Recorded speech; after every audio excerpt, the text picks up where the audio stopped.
Hey guys, what's up? And I just received a YouTube comment in my video, and that really warms my heart because not many people comment in my videos, and not many people watch them. In fact, I'm basically talking to myself at this point for over a year right now, but that comment really makes me happy.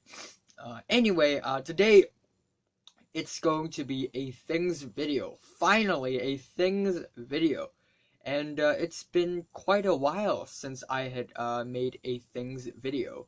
So we have a lot to cover today. So sit back, relax, grab something to eat, grab something to drink, and I'll talk about everything.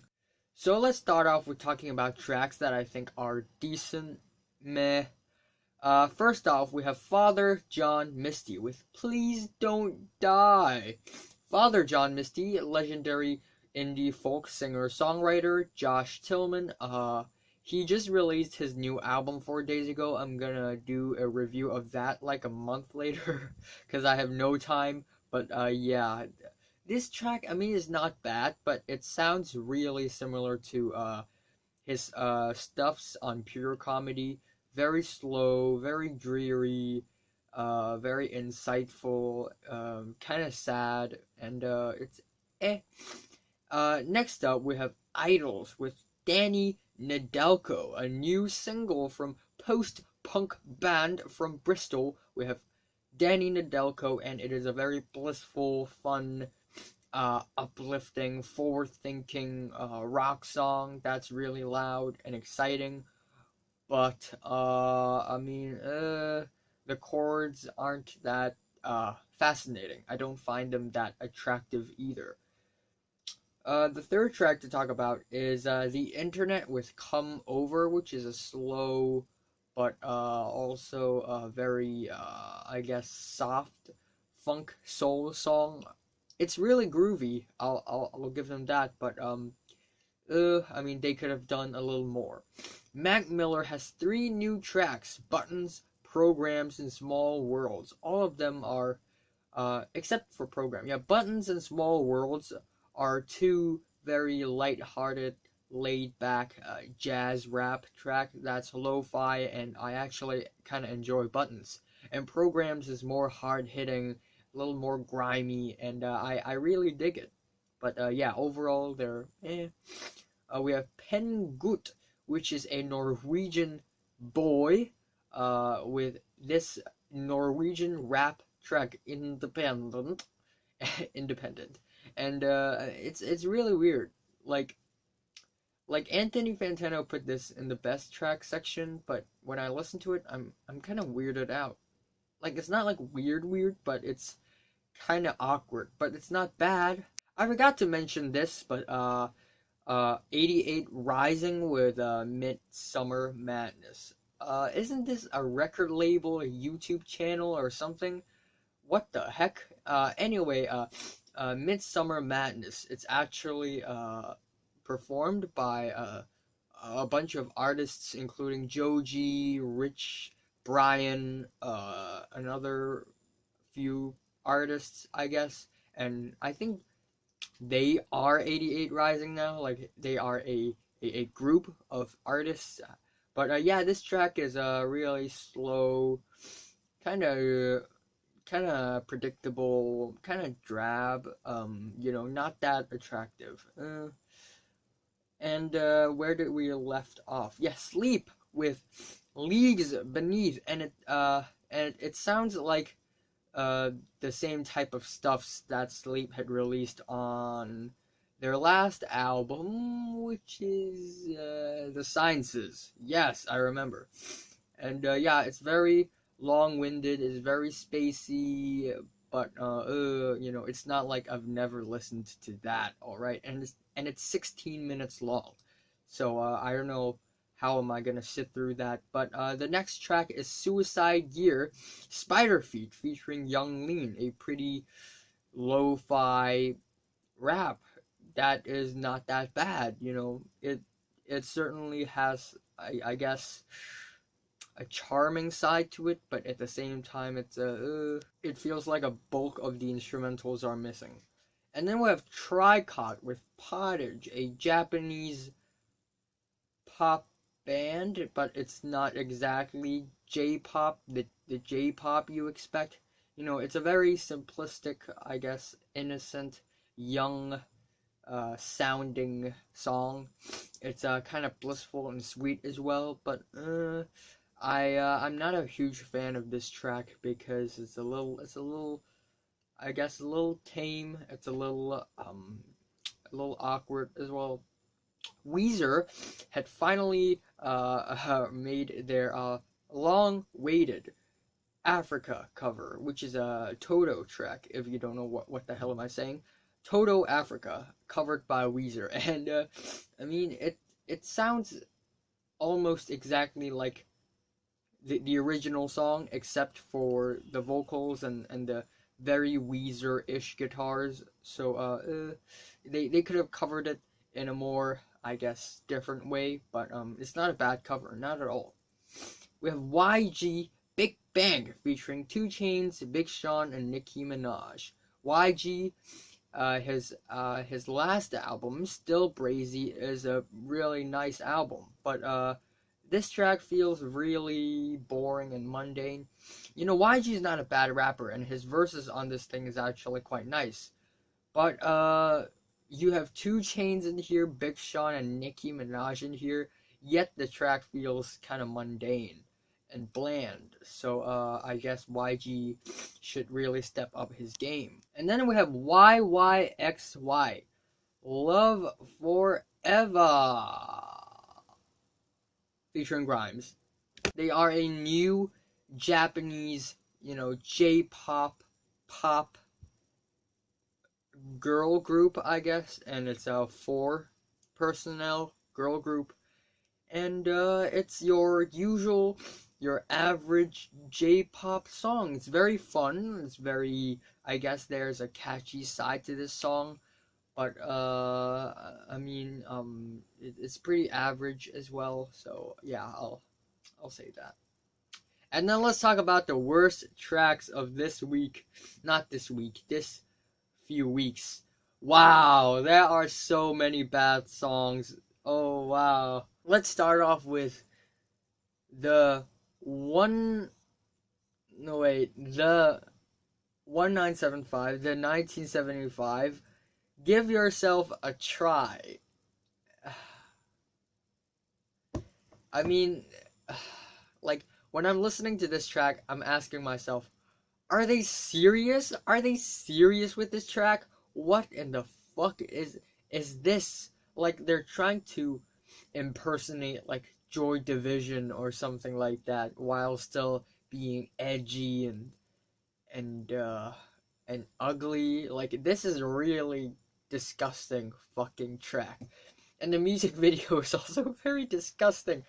I don't know, are they serious or not? I seriously think they're maybe trolling, because this song is trash. Oh my gosh. Next up, we have Black Eyed Peas with Ring the Alarm, Part 1, Part 2, Part 3. What are Black Eyed Peas thinking? You know, let's split this song into 3 parts. That way we will sound cooler. No. And, this... this track... this track is ridiculous. Like, it's...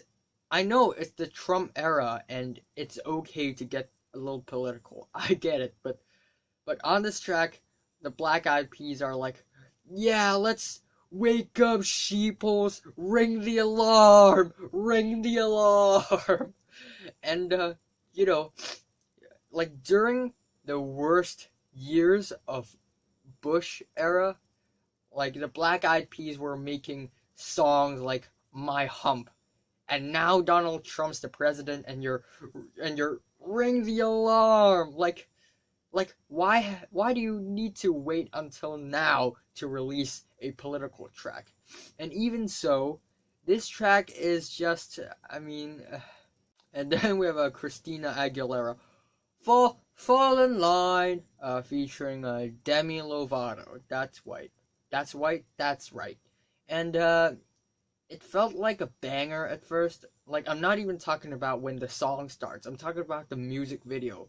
Before the music starts, it looks like it's gonna be a huge banger, right? And then the music, and then the music comes in. Oh my gosh, it's really anticlimactic. Like, it turns into this super, I guess, average, generic pop R&B cliche thing. Uh, and then next track we have Die Antwood with Alien featuring the Black Goat. Uh, I mean, Die Antwood, like, I mean, they're cool people, okay? They are cool people, but their music is less so.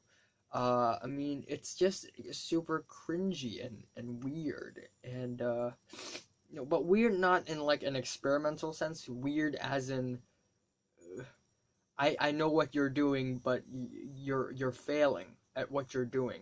Kind of weird.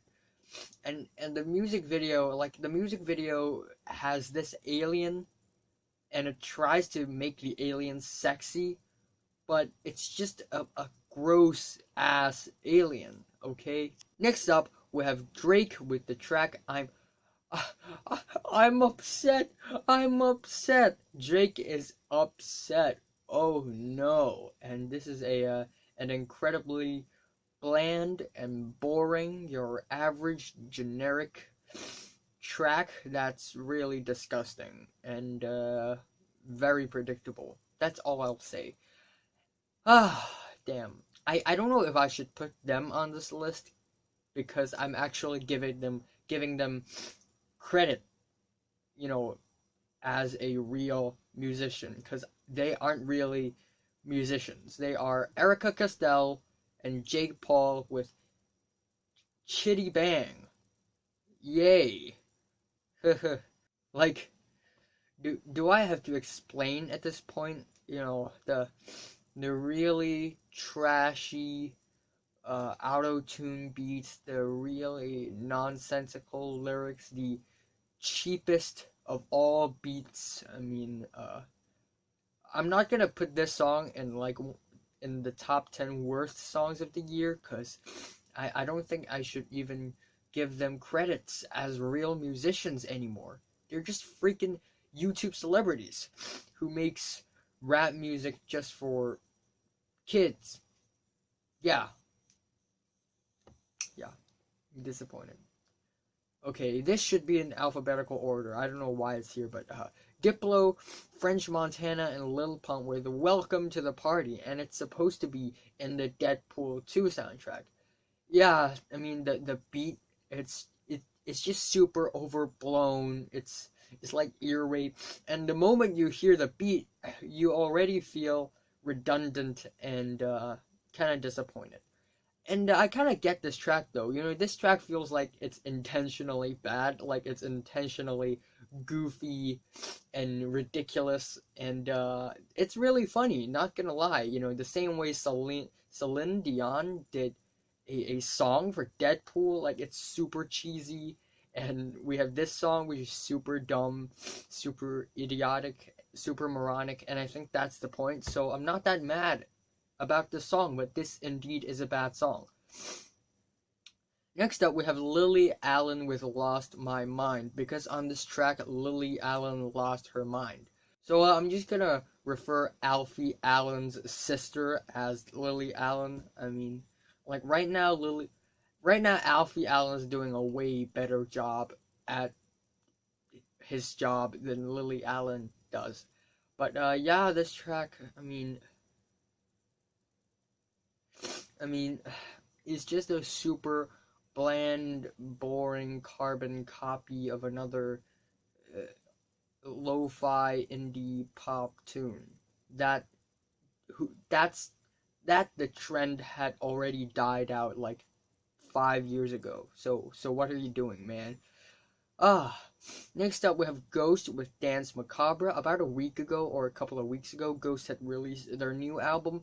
I've listened to it like twice already. I think it's It's not as good as Meliora. I'll do a full-length review on that album, by the way. But this track, Dance Macabre, it sounds like cheap hair metal that's trying to rip off Smoke on the Water. I'm just not impressed. Not at all. It sounds super cheap and obnoxious as well. Wow. Next up, we have Gorillaz with 3 new tracks, Humility, Lake Zurich, and a track that's just released today, Sorcerers. Lake Zurich is actually the best out of all 3. It's kind of fun, funky, kind of laid back, lighthearted, casual, carefree, kind of relaxing, tropical, and overall the beats, but overall it's a very boring song. Same for Sorcerers. It's more like an instrumental track than an actual Gorillaz track. And then we have Humility, which has a pretty idiotic music video. First of all, Murdoch is gone. Murdoch is gone, and it is replaced by Ace, which is a Powerpuff Girls villain. Like, that is fucked up. And also, Jack Black is in that Humility video. Humility is this, beach pop, tropical, laid back, relaxing, lighthearted track from Gorillaz. And I kind of get what Damon Albarn is trying to do. For the last album, it sounds more like a compilation album than an actual Gorillaz album. It sounds like 2D, Noodle, Murdoch, and Russell are gone, and all we have are these features and these beats. But, on this, they're releasing a new album, by the way, but, on their new album, there are going to be less features and more Damon Albarn. I get what they're doing. They're stepping in the right direction conceptually, but musically speaking, I mean, why can't you just write the slick, creepy, dark pop rap rock fusion that you wrote in like your self-titled album and Demon Days? Like, why this? Why? So yeah, I'm just not digging this. Another horrendous track would be Jennifer Lopez with De Niro featuring Cardi B and DJ Khaled. Like, I mean, do I have to explain again? Like, just listen to this song yourself. It's a very cheap and tasteless and dumb and hedonistic Latin pop song, which doesn't even have its Latin roots properly, and it's just super obnoxious. The sound mixing, the songwriting, the composition, it's trash. It's trash. Don't do it. Another incredibly generic and bland rap song would be Little Skies and Young Pinch, I Know You. And then another bad track would be Underworld and Iggy Pop's Bell and Circles, which clocks at 7 minutes long, except it's a super boring song because you have these stone cold repetitive beats at the background and Iggy Pop just almost speaking in the front and for 7 minutes. So what do you expect? And at the end, I'm just gonna hand off to Zayn Malik's new track, Entertainer. And again, super washed out, dumbed down, like low-key electronic, generic pop track by a former One Direction member. Yeah. Fear no more, because we are about to cover some of the best tracks of the last few weeks. Let's start off with Death Grips. Ha ha ha! Death Grips had just announced on their Instagram account that they will be releasing their album on June 22nd. The 622 theory is true! It's true! To be honest, I'm kind of on the fence with this track. I was gonna put this track in the meh section, but, this track is actually kind of good. not gonna lie, so I put it in the best tracks. But still, it's still slightly underwhelming, I guess. You know, it's really funny with the woman screaming sample and the blissful guitars in the chorus. It's really odd, but at the same time, it sounds very interesting. The beat sounds super messy and fast paced. Again, Zach Hill's drums are really clear and audible, but it's really messy. But it may grow on me a lot. Stefan's vocals, Stefan, aka MC Rides, his vocals are very murky and blurred out in the background. But I mean, overall, it's a pretty exciting, blood-pumping track. Not as much of a turn-off as Flies or Streaky. Anyway, we have Druck with Duppy Freestyle, which is a fire diss track against Pusha-T.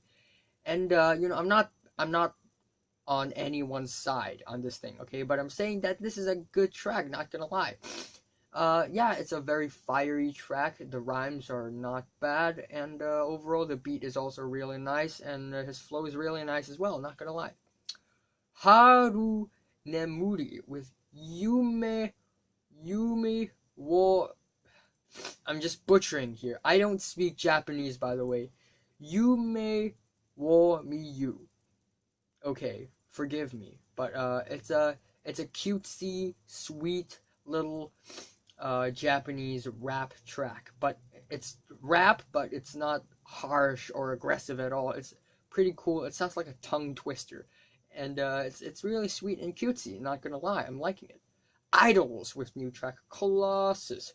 It goes and it goes and it goes. It goes and it goes and it goes. And it's a really intense and suspenseful, I mean musically suspenseful track that has some nice percussions, and I love the energy of the track. It doesn't sound as electrocuting or as harsh or as loud and over the top as, you know, like Mother or Well Done or 1049 Gotho or Heal, but still, I mean, it's a pretty nice Idols track, not gonna lie. Anyway, James Blake with another amazing track with Don't Miss It. Although his vocals sounds very robotic and electronic, the melody of this track, it's really really emotional, really gorgeous, really icy cold. Also, Kamasi Washington with a new track, Street Fighter Moz, and it is a very groovy, funky, laid-back jazz track. And again, Kamasi Washington, man, he's back. He's back. You know, maybe I'm just presuming, by the way, but there's a slight chance that his new album may end up in the top 5 albums of the year, because the tracks he has released so far are all really good. So wow. Kitten with Pink Champagne, a really catchy and fun, surprisingly fun 80s, early 90s throwback synth pop track. Really digging it. And another track that I would really want to talk about is Koenji Hyakkei with Dhorimviskha Digest. A really weird title, I know. And the music is even weirder because it is basically a 10-minute long prog jazz avant-garde mix. But it's not avant-garde for, you know, for messing with you. Like, it's actually like kind of good, kind of groovy, kind of strange and odd as well. And I'm just digging how well composed yet messy this track feels. And of course, I had put Drake on the best track section. I had to put Pusha-T's The Story of Adidon on this track, on this section. Not because of the beat, to be honest. The beat is Jay-Z's The Story of OJ. Pusha-T's just rapping over that beat. What's really impressive about this diss track is that this diss track really hits Drake in the core. Like, wow, like, this is a really personal diss track. Like, when you write a diss track, you don't, like, there's a line, okay? You don't cross that line. but I feel like in a lot of ways this track had crossed that line. Like it went beyond the rap, and this track kind of exposed Drake with the whole baby mama thing. Wow, I mean it had gone really personal. Anyway, jumping back out, we have Lump with May I Be the Light, a very experimental but also very quirky and creative track that I find very intriguing. I think they had released their album too, not too long ago. Oh wow, the next track, OCs or the OCs with Overthrown. Wow, easily the best track of May 2018. Is it released in May? I think it is. Yeah, like the crazy, loud, and ambitious guitars. And then we get these super maniacal, fast-paced drums. And John Dwyer, is it John Dwyer? John Dwyer's vocals are super sharp and loud and nasty.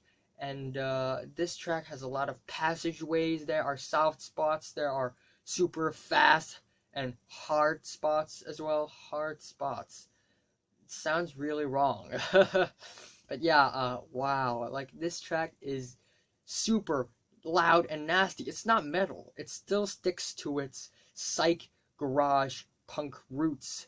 But it sounds so nasty and loud and aggressive and maniacal, just like the cover of the single itself. It's so destructive. Like, just imagine listening to this song and you see a montage of houses getting destroyed and people getting killed. Like, oh shit. Slowing things down, we have R+R equals Now with Resting Warrior, another long-winded, laid-back, casual, spacey jazz track that's really enjoyable and smooth.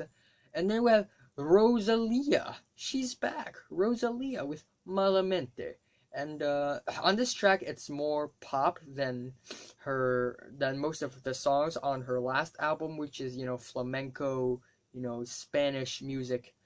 And, not gonna lie, this track is pretty damn catchy, and I actually really enjoy the music video. Thumbs up to that music video. Next up, we have St. Vincent with Fast, Slow, Disco. St. Vincent released Slow Disco, I think, I don't know when, but it's a song of hers. And then now he redid the song, except it's faster. So it's Fast, Slow, Disco. And not gonna lie, it's still a very good song, and I'm digging it. And I'm liking this idea. It sounds really dumb, but it's actually a pretty good idea. Next up, we have Tony Molina with Nothing I Can Say, clocking at 1.5 minutes long. This is a really sad and soulful, but also gorgeous indie, I guess, rock-flavored track, a little folk-flavored as well. And it's emotional, and it's really sweet in the inside, and I dig it. The last track to talk about is Vane with Demise Automation, noise rock band Vane. And this new track is a very blood-pumping, adrenaline rush-inducing, very loud and noisy and whack rock track that wakes you up.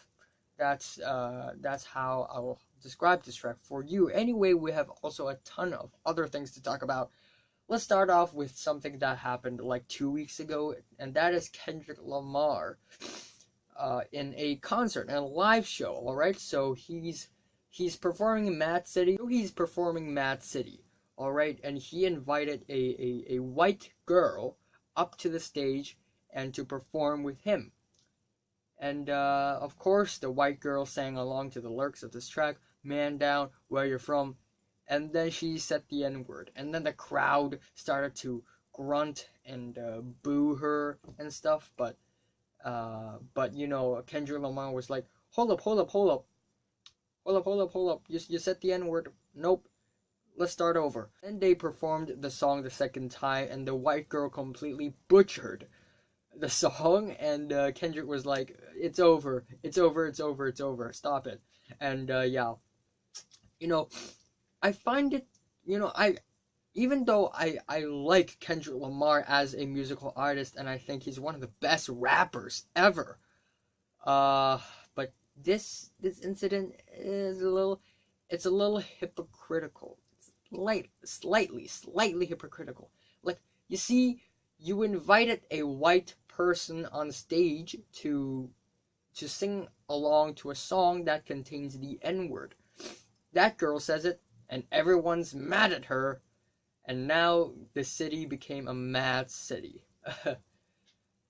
And I just feel like, like, even though saying the N-word may not be the smartest of moves, but I think the girl is being treated quite unfairly, to be honest. I don't think she deserves this much hate. She's invited to the stage to sing along to a song, and now she's getting hate. So yeah. And what's also kind of bad about this situation is that although people were grunting and booing after she said the N-word, but after that the people seemed to be kind of fine about that, And then Kendrick Lamar was like, wait, hold up, you said the N-word, you said the forbidden word, and I mean, that kind of made things a little worse, to be honest. I think Kendrick Lamar had taken things a little too seriously. In a more serious side of things, Ameer Vann is being kicked out of the legendary rap group Brockhampton. And there are a few reasons why. There are a bunch of accusations at Ameer Vann, ranging from sexual abuse to verbal abuse and all sorts of other stuff, such as being toxic and being aggressive, abusive, yada yada. And it must be really hard for the people in that boy band to make that decision, especially when you account for the fact that Kevin Abstract and Ameer Vann had been friends since they were really young, and now they had to split up because they somehow confirmed these allegations, these accusations. And Ameer Vann is not gonna lie, he contributed a lot on Brockhampton. Like half of the flows on Saturation 1 to 3 are signature Ameer Vann flows. So Ameer Vann leaving Brockhampton may pose quite some problems for them, including delaying their album. A team effort, or puppy was it? I don't know. And then let's talk about something slightly happier, I guess. Maroon 5 dropped the Girls Like You video, which features a bunch of celebrities, including Camila Cabello, Gal Gadot, Rita Ora, Cardi B. Of course, Cardi B is in here because she's featured. Also a bunch of others. I think Priyanka Chopra is in this thing. I know, it's really weird. Millie Bobby Brown is in this thing. Ellen DeGeneres is in this thing. Of course. It's a pretty interesting concept, not gonna lie, but it's also a really cliche video that's meant to be interesting just because there are a bunch of celebrity cameos. And I bet whoever directed this video, I bet the director called for a lot of actors, but a lot of them turned this offer down. So yeah, I mean, but it's a trash song, but Also, Kanye West, without any warnings, released not released, but he basically held this album listening party in Wyoming, the most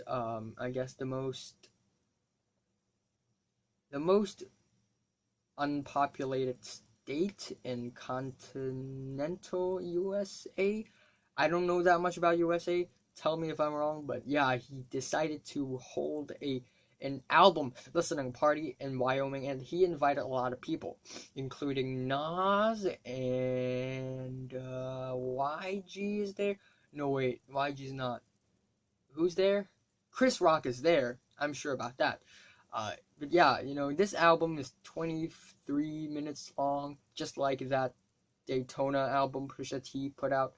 Really short, a couple of underwhelming tracks, kind of personal. I'm also gonna do a a full-length album review on this album, by the way. So wait for that.